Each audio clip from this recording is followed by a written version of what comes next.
بسم اللہ الرحمن الرحیم۔ دماغی سانچہ اور طویل سجدہ۔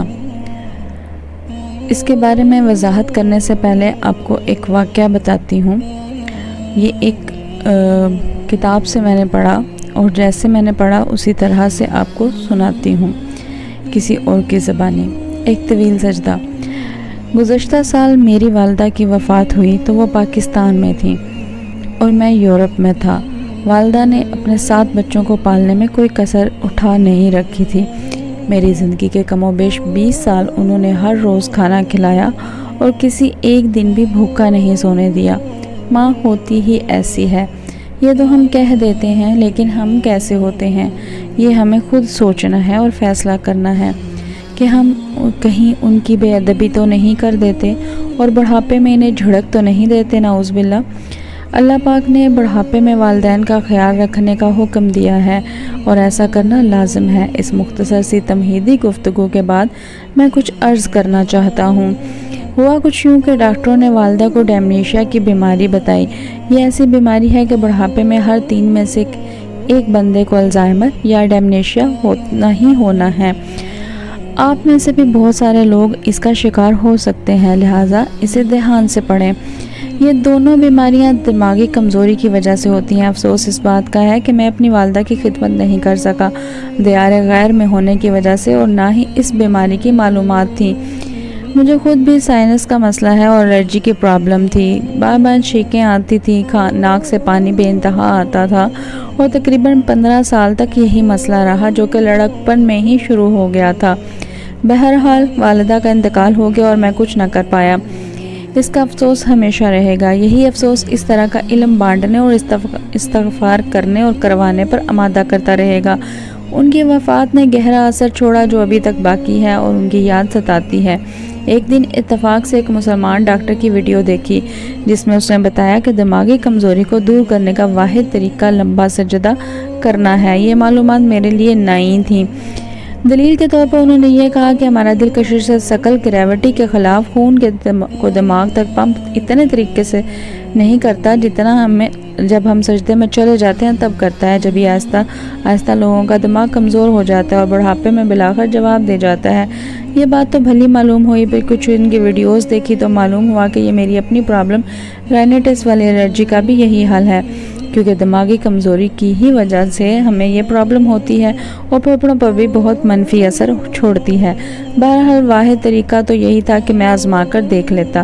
آپ یقین جانیے میری 15 سالہ پرانی پرابلم اور الرجی کا مسئلہ تو 1 ماہ میں ہی لمبا سجدہ کرنے سے حل ہو گیا، الحمدللہ۔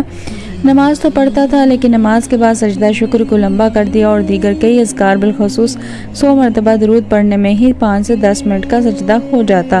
اس سے اور کئی مسائل حل ہوئے۔ چہرہ خون کی سپلائی کی وجہ سے تازہ رہنے لگا اور بڑی عمر کے اثرات تقریباً ختم ہو گئے۔ بالوں کو خون ملنے کی وجہ سے بال گرنے کم ہو گئے۔ بلغم کا مسئلہ تھا وہ بالکل ختم ہو گیا۔ کانوں کے مسائل اور آنکھوں کی کمزوری کے مسائل کم ہو گئے۔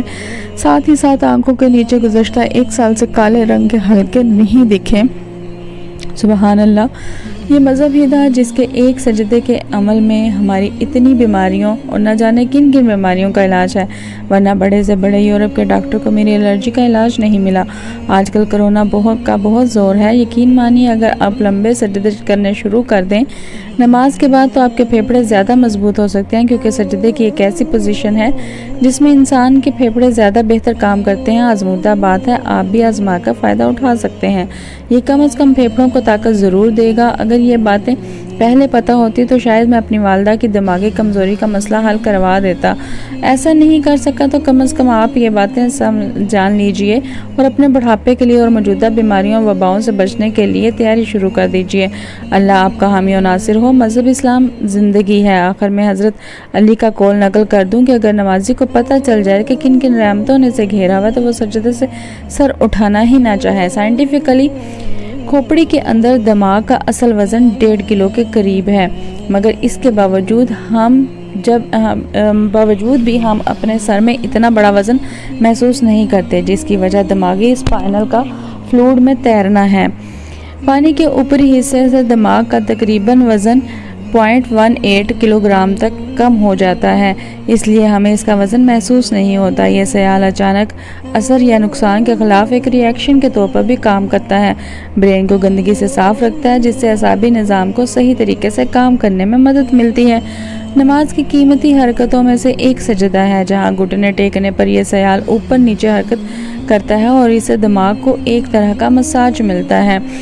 لمبے سجدے کے بعد ذہنی سکون کی ایک وجہ یہ ہے جو دماغ سجدوں کو چھوڑ چکے ہوتے ہیں وہ لوگ اس عظیم حرکت سے محروم رہتے ہیں، جس سے یہ دماغ ڈپریشن، انزائٹی، انسومنیا، مائیگرین کا شکار رہتا ہے، جسے ختم کرنے کے لیے درد کی گولیاں کھاتے ہیں جو اسپائنل کو وقتی طور پر سن تو کر دیتا ہے مگر سجدے جیسی حرکت نہیں دے پاتا۔